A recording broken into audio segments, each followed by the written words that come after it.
और हमने तो सुना है कि सुखदेव जी जन्म लेते ही सब कुछ त्याग करके चले गए। हमारे महाराज जी कहते कि नालो छेदन तक नहीं हुआ था। जो नार लटक रही ना, नारो, तो लटकते भय नार को आड़बंद के जैसे कमर में लपेट लिया, क्योंकि घुटने में टकरा रहा था, उसको लपेट लिया। और लपेट लिया, नार में लपेट लिया कमर में, और चल पड़े। व्यास जैसे पिता को भी उत्तर नहीं दिया। ऐसे परम विरक्त जन्मजात साधु सन्यासी महात्मा परमहंस श्री सुखदेव जी, उनकी श्रीमद् भागवत के अध्ययन में प्रवृत्ति कैसे हो गई? तो भगवान यह कृपा करके बताइए, क्योंकि हमने उनके संबंध में एक इतिहास सुना है। क्या इतिहास सुना है? दृष्ट्वानुयात मृषिमात्मजमप्यनग्नम् देव्यो ह्या परिदधुर्न सुतस्य चित्रम् तद्वीक्ष्य पृच्छति मुनौ जगदुस्तवास्ति स्त्री पुंभिदा न तु सुतस्य विविक्त दृष्टे। श्री सुखदेव जी महाराज आगे आगे चल रहे हैं और व्यास जी महाराज पीछे पीछे चल रहे हैं।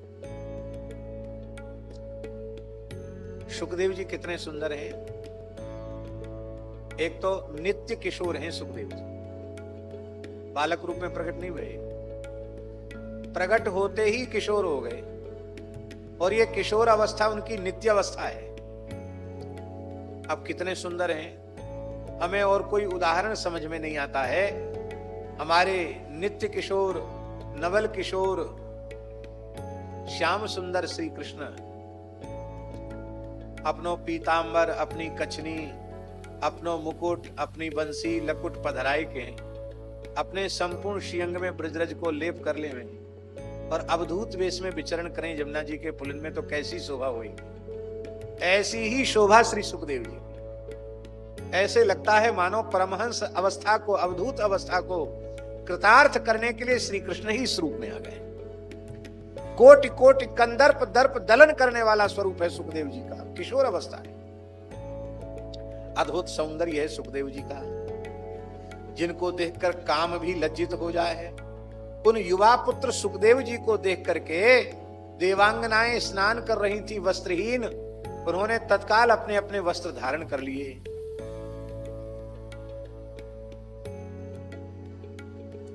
कहते हैं सुखदेव जी को देखकर वस्त्र धारण नहीं किए, वो निकल गए वहां से, और व्यास जी को देखते ही वस्त्र धारण कर लिए। तो व्यास जी खड़े हो गए, बोले देवांगनाओं, एक जिज्ञासा है हमारी। क्या? मेरा कामदेव से भी अधिक सुंदर किशोर अवस्था का पुत्र शुक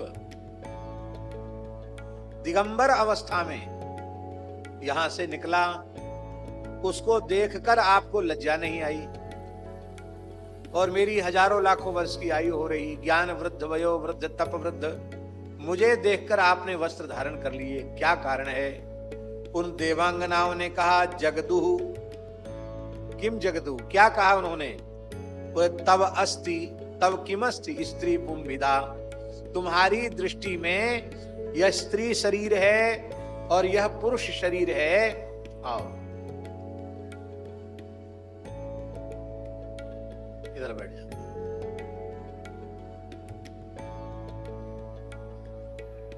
स्त्री पुंभिदा न तो सुतस्य विविक्त दृष्टे, तुम्हारी दृष्टि में स्त्री पुरुष का भेद है आपकी दृष्टि में, लेकिन आपके पुत्र सुखदेव जी की दृष्टि में यह भेद नहीं, क्योंकि उसकी दृष्टि तो एकमात्र परब्रह्म परमात्मा में स्थिर है।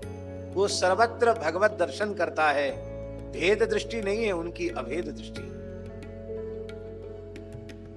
ऐसी अवस्था श्री सुखदेव जी को प्राप्त है। व्यास जी सर्वथा निर्विकार हैं, जिनकी वाणी का आश्रय लेकर विकारी जीवन निर्विकार हो जाता है, मोहग्रस्त निर्मोह हो जाता है, अज्ञानी जीव ब्रह्म ज्ञान से संपन्न हो जाता है। उन भगवान व्यास में अज्ञान हो, अविद्या हो, विकार हो, ये तो स्वप्न में भी संभव नहीं है।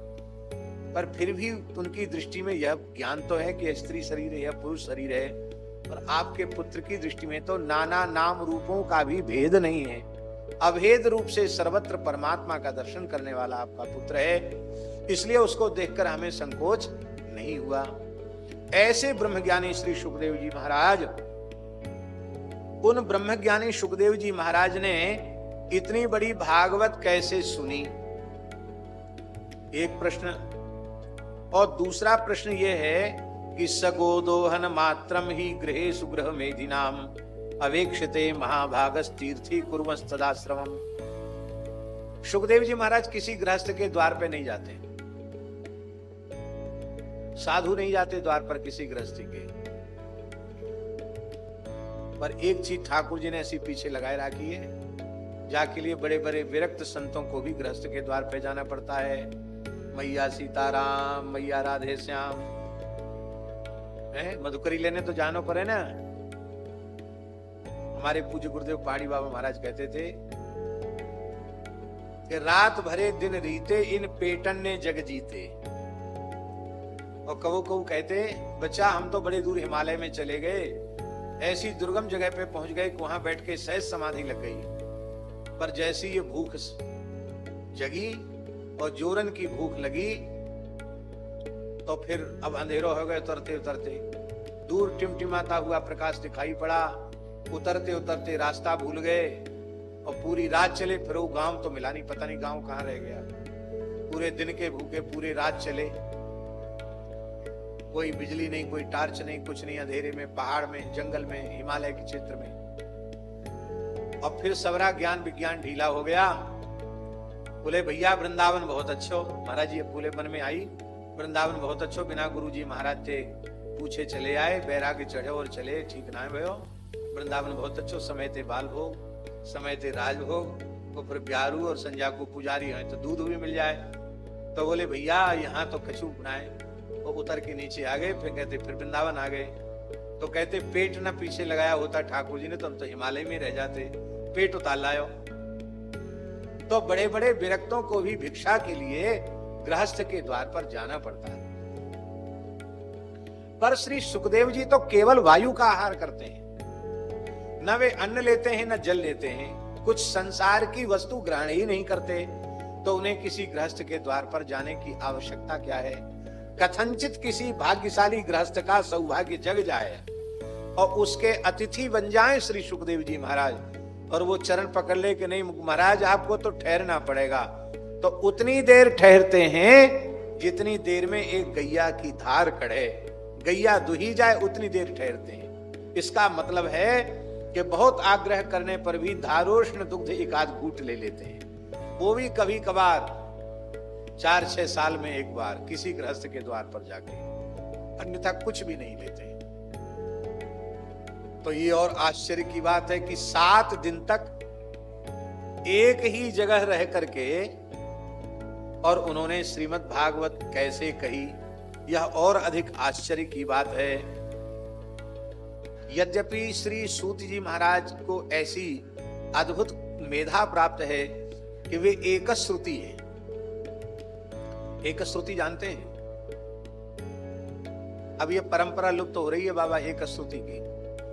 हमारे पूर्वजों में ऐसे महापुरुष भये हैं जो किसी भी विषय को एक बार श्रवण कर लें फिर जीवन भर के लिए उन्हें कंठस्थ हो जाता। एकश्रुति,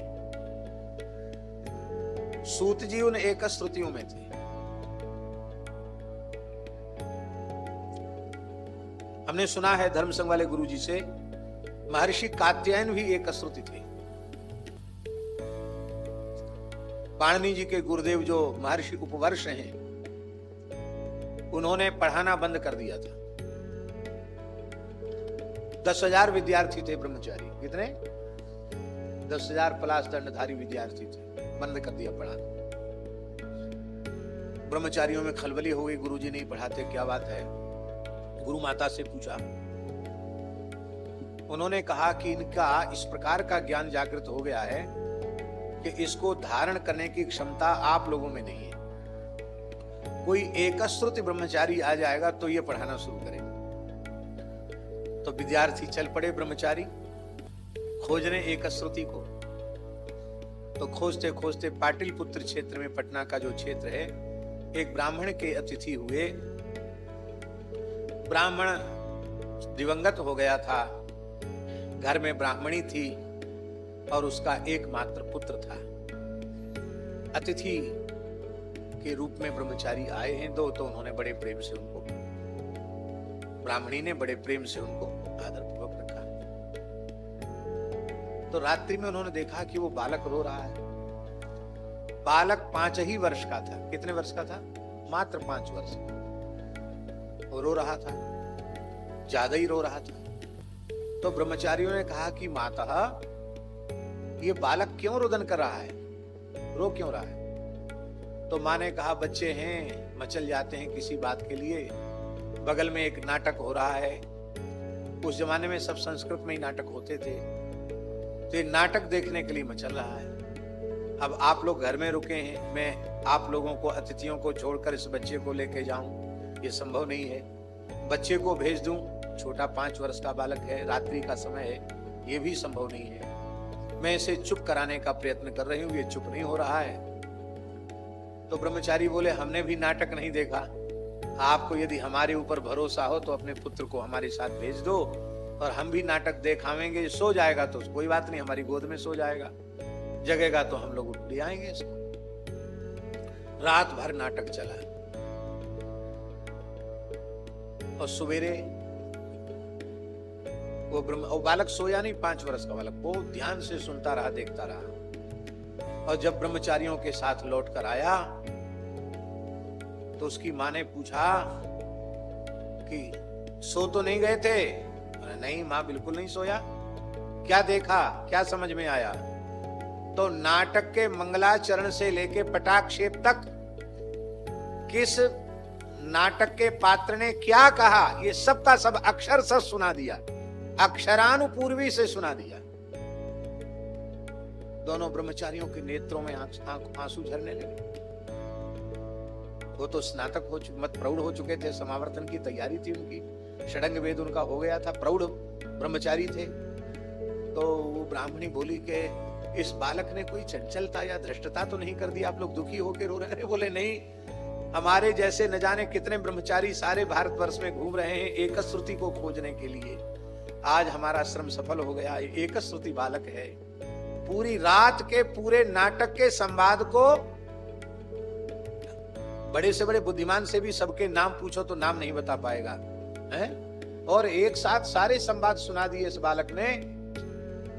हमारे गुरुजी मौन हो गए। ऐसा कोई बालक आएगा तो ही बोलेंगे, नहीं तो नहीं बोलेंगे। तो महर्षि उपवर्ष के पास लेकर के जब आए, जो पाणिनि जी के गुरुजी थे, तो उन्होंने जैसे ही बालक कात्यायन को देखा, देखते ही बोलने लगे। कोई बताना नहीं पड़ा कि एक श्रुति है, उसको देखते ही वे बोलने लगे। तो गुरुजी कहते कि ऐसे विद्वान थे महर्षि कात्यायन, एक श्रुति। तो सूत जी भी एक श्रुति है। ऐसे नहीं है कि डायरी में लिख करके श्लोक कंठस्थ करने पड़ते हो, ऐसा नहीं। एक बार श्रवण कर लिया, संपूर्ण भागवत का अधिगम हो गया। पर इतने बड़े विद्वान, दाऊ दादा का वरदहस्त जिनके मस्तक पर है, ऐसे सूत जी महाराज, उनकी दीनता देखो। कहते जैसा मेरा अध्ययन है और जैसी मेरी बुद्धि है उसके अनुरूप मैं सुनाऊंगा। ये नहीं कहते मैं भागवत के रहस्यों का ज्ञाता हूं और मैं तुम्हें आद्योपांत सुनाऊंगा। जैसी हमारी बुद्धि, जैसा हमारा ज्ञान, उसके अनुरूप हम तुम्हें सुनावेंगे।